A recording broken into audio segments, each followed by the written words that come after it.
Hello दोस्तों, स्वागत है आपका साई फैमिली डॉक्टर में।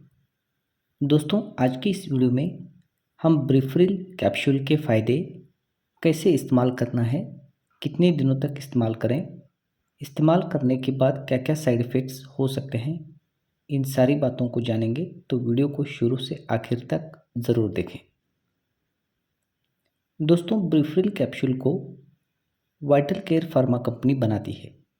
10 कैप्सूल्स के पैकिंग में 55 रुपयों में आपको ये सभी आयुर्वेदिक मेडिकल स्टोर्स पर उपलब्ध हो जाती है।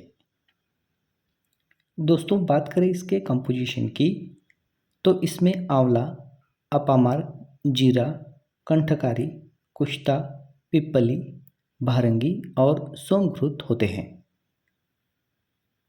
दोस्तों, ब्रीफरिल कैप्सूल के रोज़ाना इस्तेमाल से एलर्जी, खांसी, गले और श्वास नलिका और फेफड़ों की सूजन, श्वसन व संस्थान में होने वाला इन्फेक्शन, श्वास लेने में तकलीफ और जमा हुआ बलगम बाहर निकल जाता है।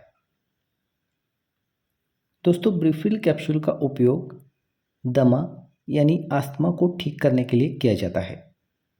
अस्थमा में होने वाले लक्षण जैसे सांस फूलना, बलगम वाली खांसी, सीने में जकड़न, सीने में व्हीजिंग यानी सीटी बजाने जैसी आवाज़ आना, इन सभी को ठीक करने के लिए ब्रीफरिल कैप्सूल का उपयोग किया जाता है। जिन लोगों को खांसी की तकलीफ़ है या जिन्हें खांसी कम नहीं हो रही है, उन लोगों में ब्रीफरिल कैप्सूल को दिया जाता है।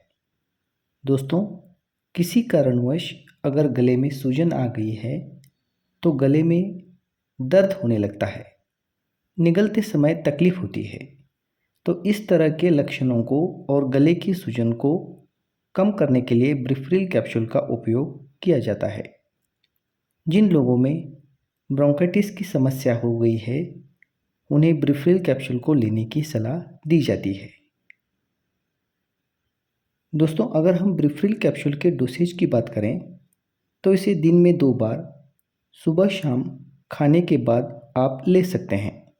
पेशेंट की उम्र और रोग की तीव्रता के ऊपर डॉक्टर इसका डोसेज तय करते हैं।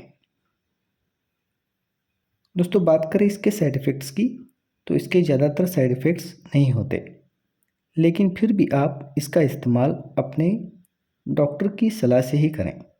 दोस्तों, जानकारी अच्छी लगे तो लाइक करें और अगर आप चैनल पर नए हैं तो चैनल को सब्सक्राइब करें।